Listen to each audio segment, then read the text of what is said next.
Hi, everybody. Considering it is Breast Cancer Awareness Month, I will go ahead and add to the awareness as well by helping spread a little self-care around the subject. At this point, I am still hands-off, although working on a course to cover this subject more broadly. It has been a few years of postponing, waiting for that piece of the puzzle, which can honestly come later and be just as effective. What prompted the timing of this, anyway? Well, when you are sitting in church on a Wednesday night and the preacher proclaims how he just cannot understand why a woman would go through plastic surgery, I thought, Lord knows there are thousands of reasons, all relatively personal to the one carrying the tissue. While I am just one example, it is a valid one that others may share similarities in. So here goes. I'm hoping to be transparent with you, hoping that doing so will help others to be more aware and to know your options. Unfortunately, breast care is something I had to learn at a very early age. As I was developing as a young girl, I injured one of my breasts by falling into the corner of a plywood sheet that we were using as a puzzle board. It would be several years before noticing a problem. Being lopsided was kind of expected, right? I mean, we have ears, nostrils, eyeballs, legs, other limbs that all can be slight variants of the other. As we know, no two parts, even on the same body, will be completely and totally the same. But it was becoming quite notably larger on one side than the other, and it also felt different. There was a lump. By now, I am 14. Only 14 years old, and a lump in my breast, about 2 sizes bigger than the other. Can you say mortified? The surgeon offers implants, to which my mother flat out refuses. See what I did there? I was heartbroken, and even more so at the adamant refusal of my mother to even consider giving me a more balanced look and, more importantly, feel. Further disturbing was the mention of the inevitable sinking or concavity of the breast tissue over time if we did nothing more than just remove the tumor. It is worth noting that the tumor was benign, meaning it is not cancer and would not spread to other areas. Just like a tree or shrub, it would grow in one location, up and out. But a tumor is still a tumor, my friends, a foreign object or tissue growth that just does not belong where it is growing. So I suppose I have carried this feeling of inadequacy with me from my youth. It sadly did not stop there. It seemed like clockwork. Almost every 2 years, I was back under the knife to remove yet another tumor in the very same location. By the third one, I was in Arkansas, coming from California with a plastic surgeon for the first, and due to insurance and PCP issues back then, I had to use a general surgeon for the second one, which I do not recommend if you can help it, due to the fact they insisted on a fluid sample from something that was solid, and it was torture. Know your professionals and know their skill sets. As a minor then, I did not have much say about, but we need better advocacy for all levels, not just adult women. Being informed is the best way to advocate for yourself and for others, so just do your due diligence and research. By the third one, I was looking mutilated. There was not a spot on the areola that was not cut on. Fast forward almost 20 years later, after my last surgery back in 1998, I was here in Arkansas and had stopped into a health food store. That is when he told me that those tumors, the fibroid adenomas, can be formed by eating too much protein, being a meat source. I said, well, that checks out. My dad fed us ground round almost every night of the week, and when it was not ground, it was steak, tri-tip, or grilled, you guessed it, ground burgers. I had consumed massive amounts of protein my entire life. So taking control of my own diet and adding in massive amounts of vegetables and herbs and just overall taking care of my temple, the body I have been given. I bought books on herbs and healing and used as many natural resources as I could obtain. In 2015, I became a massage therapist. I had been working prior as a laboratory technician from 2006 to 2014, so I have gathered quite a bit of information over the years. To say that I have kept the idea of surgery in the back of my mind for 30-some years would be an understatement. For as much as the thought would come up, life's realities would push the ideas far away again, until it wasn't something I could keep pushing aside. In 2018, I was treating a friend to lunch and wanted her to try the kombucha. I just love that stuff. Well, I had ordered one of the local home brews, and she took one sip of that kombucha and just could not finish, so I drank that too. We took a trip to the landing later that evening, and after I had massaged my friend, I had to call her from the landing. My feet were swelling out of my shoes. They were hot, red, and on fire, burning. She looked it up while we spoke and insisted it was that kombucha. I spent the next 2 weeks in absolute misery. My feet began to peel, and would you believe that same spot I had 4 surgeries to remove recurring local tumors was dying. The tissue was actually decaying inside my living flesh like gangrene on my breasts, y'all, and it hurt. I had been using lymphatic techniques for a week to no avail. I finally had to see a doctor for necrosis. She said sure enough, I was experiencing tissue death. I had to take antibiotics, steroids, and an antifungal to stop the necrosis. Well, when you have tissue death, you lose the tissue, right? So now enter the time zone my first doctor said would be inevitable. I now had concave tissue, sinking in backwards. The worst part is that it was painful, usually lying down, but also random things like riding in a boat. Well, in 2021, I began to have a cascade of events unfold that led me to taking my business home and closing the brick and mortar commercially. While I still have been seeing clients, it has been much slower paced than I have been used to since being licensed in 2015. I went from my best, most dynamic year to seeing 1 or 2 clients per week. In September, I broke my foot. Cleaning ceiling fans, y'all. Shoes, wear them to vacuum, especially if climbing in chairs to do so. Ouch. I had already been undergoing all the tests I could think of for my dizziness, thyroid, heart, etc. Carpal tunnel in the elbows, otherwise known as ulnar nerve entrapment or cubital tunnel syndrome. Treatment, keep the elbows straight. Somewhat achievable in my profession. Getting into the non-medical side of things, I was being led into some heavy research and put that aside. Well, it's still sitting aside, waiting for me to get busy. To expand my business and add professionals to assist me so that I could make time for courses and writing. It became just too much to handle. Maybe the time of life, the world had just had the tablecloth ripped out from their mealtime, if you will, and the whole world was changed.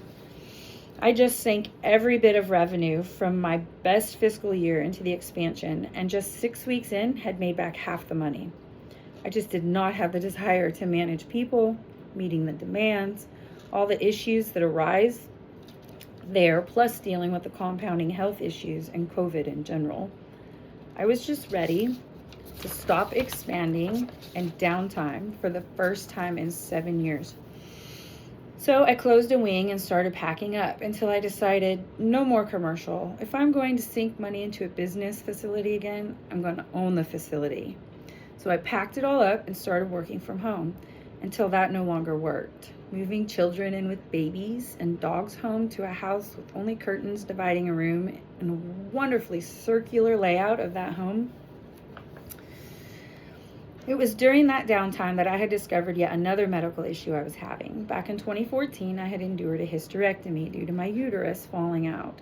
It was during that recovery that I chose to leave the lab and pursue my dream of being a massage therapist. Here I was 7 years later dealing with the rest of those regional organs falling out. That was the most painful experience I think I have ever gone through.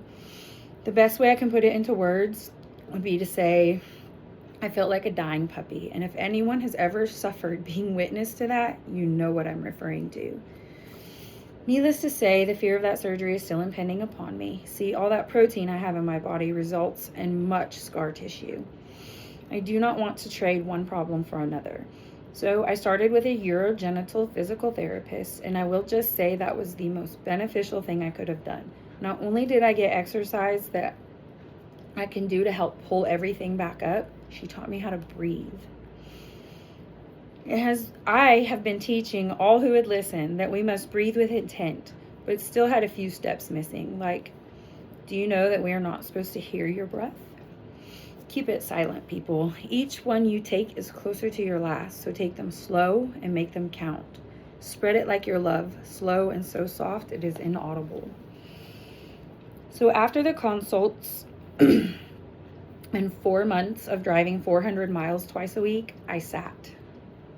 I laid in the sun and I took care of my pool. That is it. And it was nice. It was strange, but it was nice. I had been running my butt off for decades, and I finally sat still, and it was so foreign to me. But it was during that downtime I was dealing with that irritating pain in my breast still, and just finished researching the best of the best doctors to even consider sending my urogenital case to, and narrowed it down to Florida. I could do that. I just need to save money for the 2-week stay in the sister hotel. That is when I declared I was not going to have a new hoo-hoo before I got new tatas. This was just too incredibly much for my mind. Will I ever be real anymore? Then the jokes started, like, how exciting for a mother of 3 for the ideal woman to be made smaller again? Okay, smaller here, bigger there. This is just too much, right? Well, I did it. I chose to fix the top before I fixed the bottom, and I am so very happy that I did. Not only is the concave hole fixed, the pain is gone, and I pray that this is the end of it. I plan to take the class on post-care, even though it has been a down the road now.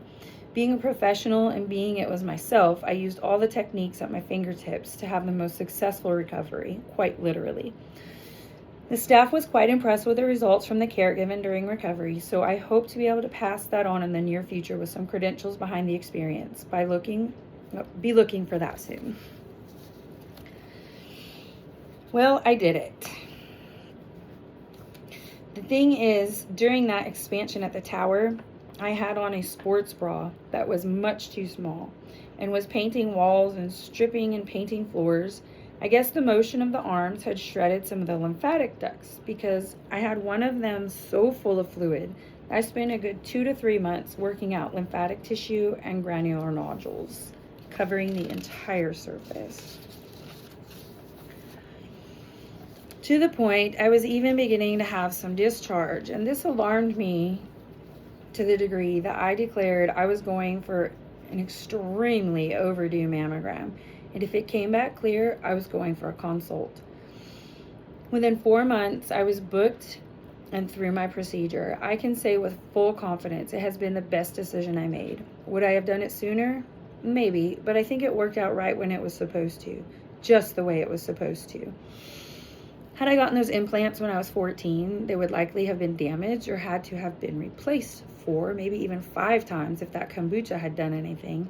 But I am pain-free, more comfortable, and the best side effect and bonus ever is how happy my husband is with the outcome. So, I had to suffer, I had to wait. But in the end, the patience paid off, and doing this first was a blessing too. I have extra proteins. I'm not sure why, but I build up scar tissue like others build scabs. I obviously had some kind of lymphatic issues going on as well as noted by the inflammation and nodules that preceded. Well, the whole system showed itself through the congestion of Mondor's disease.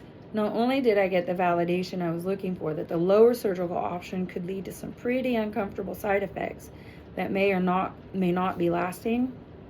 So with my doctor's confirmation, we are on a postpone with that second procedure until we can be more certain that I have less risk of scar tissue or the problem reinvents itself and becomes aggravated or unmanageable. I will say the Mondors did not last long at all. I was diligent in treating the cords the same manner I would anything related to lymphatics, and just flushed them out manually, drank plenty of water with lemon oil throughout the day, and rebounding and showering with intent. I now get to tend to an indoor heated pool as my wonderful husband has purchased me a home that I can also work privately at both ends of the home without ever disturbing or entering the house. So not only do I get to use the water daily to reduce my own inflammation and stress, but I can now offer it to each and every one of you that would like to have reduced inflammation, reduced stress, an increased range of motion, and increased lightened mood and physical weight. I have also since discovered those pesky problems I was having while in the tower were of course nothing but a combination of many things. I am menopausal, and my cervical stenosis is causing numbness along with severe carpal tunnel, and the one in the elbows too, ulnar cubital syndrome. So now I self-treat on a routine and maintain myself so that I can continue to maintain all of you lovely people for as long as this vessel will allow me to move through it. So there it is. Your neighborhood massage therapist laid it out on the proverbial table. You now know where I have been and what I have been up to, and that I am eager to continue serving you with new vigor and new knowledge in what I hope to be the final new location. Time will tell, but this is my 6th location since beginning to serve all of you. I think the best one yet, but I will let you be the judge of that. I hope this October has kept your awareness of the buoyant bouncers light and airy and fully rounded with life and health. Keep your hands on them, ladies. It really is healing to hold on to them.